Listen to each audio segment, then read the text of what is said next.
क्यों जमीन पर बैठकर यूं आसमान देखता है, क्यों जमीन पर बैठकर यूं आसमान देखता है, पंखों को खोल जमाना सिर्फ उड़ान देखता है। दोस्तों, मैं हरीश छाबड़ा हाजिर हूं एक छोटी सी कहानी के साथ। कहानी एक लेखक की, एक राइटर की, जिसे लिखने का बहुत शौक था और कुछ लिखा भी उसने, कुछ स्टोरीज लिखी।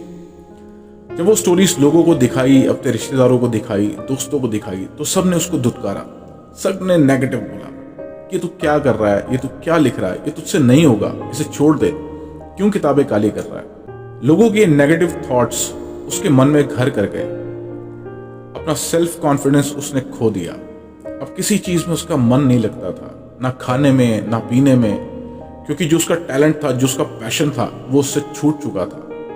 कुछ टाइम के लिए उसने लिखना भी बंद कर दिया। लेकिन उसका एक सच्चा दोस्त था, जौहरी था।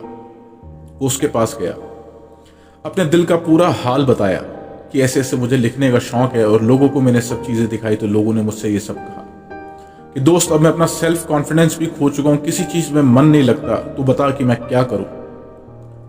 दोस्त उसका वो सच्चा था, सच्चा मित्र था। उसने उसको एक पत्थर दिया और कहा कि तू उस पत्थर को बाजार में लेके जा और तरह तरह के लोगों से इसकी कीमत लगवा, लेकिन एक बात का ध्यान रखना कि कोई भी आदमी कुछ भी इसकी कीमत लगाए तो उसको बेचना मत, वापस यहीं लेके आना। उसने ठीक वैसे ही किया। वो पत्थर ले गया और बाजार में निकला। सबसे पहले कबाड़ी वाले के पास गया और पत्थर दिखाया, बोला कि भैया ये पत्थर बेचना है, बताओ कितने में लोगे। अब कबाड़ी ने वो पत्थर देखा, बोला कि इस पत्थर का मैं क्या करूंगा, दिखने में थोड़ा ठीक था, चमकीला पत्थर था। बोला चलो बच्चों को खेलने के लिए दे दूंगा। बोला भाई साहब, मैं आपको इसके 10 रुपए दे सकता हूं बस। उसने बोला ठीक है, मैं बाजार में और पता कर लेता हूं, अगर मुझे कोई अच्छा भाव मिला तो मैं वहां दे दूंगा, नहीं तो मैं दोबारा वापस लौट कर आपके पास आऊंगा। उसने बोला ठीक है। उसके बाद वो एक सब्जी वाले के पास चला गया, उसको पत्थर दिखाया।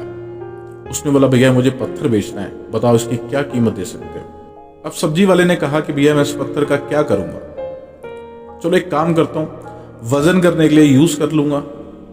उसने बोला क्या दे सकते हो उस पत्थर के बदले में। उसने बोला मैं आपको पैसे तो नहीं दे सकता हूं, कुछ सब्जी दे सकता हूं उसके बदले में, कुछ आलू चाहिए, प्याज चाहिए, कुछ सब्जी चाहिए तो वो ले जाओ आप। उसने बोला ठीक है। वही कहा कि मैं बाजार में भाव पता कर लेता हूं, फिर दोबारा लौट के आपके पास आता हूं। वह राशन की दुकान पे चला गया, किराने की दुकान पे चला गया। उसने दुकानदार से कहा कि मुझे पत्थर बेचना है, बताइए इसकी क्या कीमत दे सकते हैं आप। उसने पत्थर देखा, बोला कि भैया हमारा तो उस पत्थर से कोई काम नहीं है, हम इसका क्या करेंगे। उसने बोला ठीक है, as a toy, as a खिलौना इसको दुकान में रख लेते हैं, कोई बच्चा आएगा तो उसको दे देंगे। तो उसने कहा कि क्या कीमत देंगे आप मुझे इसकी। उसने कहा भैया मैं कीमत तो कुछ नहीं दे सकता, दुकान से कुछ आटा, दाल, चावल कुछ चाहिए तो वो आप ले लो। उसने बोला ठीक है, मैं बाजार पता कर लेता हूं। उसने सोचा कि इस पत्थर का अलग अलग भाव लग रहा है, कोई ठीक भाव नहीं बता रहा, क्यों ना मैं इस पत्थर को एक जौहरी के पास ही ले जाऊं। उस पत्थर को जौहरी के पास ले गया और जौहरी ने उस पत्थर को देखा। वह एक्चुअल में एक रियल डायमंड था। और जौहरी ने उसकी परख की और उसको बताया कि ये पत्थर की वैल्यू लाखों में है और हो सकता है उससे भी ज्यादा है, लेकिन मेरे पास इतने पैसे नहीं है कि मैं इसे खरीद पाऊं। जब उसने जौहरी की बात सुनी तो बिल्कुल चौंक गया, हक्का बक्का रह गया कि जौहरी ने क्या कहा है। वो पत्थर लेकर अपने दोस्त के पास वापस चला गया और बाजार का पूरा हाल बताया कि सबने क्या कहा। किसी ने बोला सब्जी ले लो, किसी ने बोला आटा दे लो, किसी ने बोला 10 रुपए ले लो, और किसी ने बताया कि इसकी कीमत तो लाखों में है और हो सकता है उससे भी ज्यादा है। तब उसके दोस्त ने कहा कि जो तुम कहानियां लिखते हो, जो तुम्हारा टैलेंट है, तुम ऐसे ही लोगों को बताते हो कि जिन्हें इस बात की कदर नहीं है। तुम अपने काम पर फोकस करो, एक ना एक दिन इस पत्थर की तरह तुम्हें परखने वाला भी जौहरी जरूर मिलेगा। दोस्तों, एक छोटी सी कहानी, लेकिन हमें सीख बहुत बड़ी देती है। आप जो भी काम कर रहे हैं उसे करते रहिए, लोगों की परवाह मत कीजिए। वो कहते हैं ना कि दुनिया का सबसे बड़ा रोग क्या कहेंगे लोग। आप इस छोटी सी कहानी से क्या सीखते हैं मुझे नीचे कमेंट सेक्शन में जरूर बताइएगा।